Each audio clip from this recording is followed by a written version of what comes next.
તમારા બા સાચું કહેતા હતા, અન્ન તેવું મન. તમને એમ લાગશે કે મગજ બધું કંટ્રોલ કરે છે, પણ હકીકતે તો પેટ આખું સર્કસ ચલાવે છે. હવે સાયન્સે પ્રૂવ કરી દીધેલ છે કે તમારા મગજ અને પેટ વચ્ચે ગટ બ્રેઇન એક્સિસ નામનું એક જોડાણ છે કે જે જ્ઞાન તંતુઓ, નસો, પેટમાં રહેલા અમુક જીવાણુ અને અમુક હોર્મોન્સ સાથે સંકળાયેલું છે.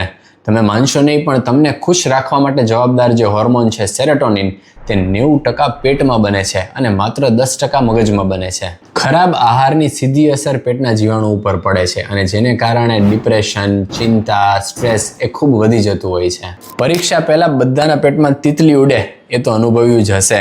તમારી યાદશક્તિ, તમારો મૂડ એ બધા ઉપર પણ આની અસર આવે છે. માટે જો મૂડ ખરાબ રહેતો હોય, સતત સ્ટ્રેસ અનુભવાતો હોય, તો કદાચ તમારું મગજ નહીં, તમારું પેટ જવાબદાર છે. માટે સારો પૌષ્ટિક આહાર લેવાનું ન ચૂકતા અને ફોલો કરી લો, બાકી પેટમાં આંટી ચડી જશે.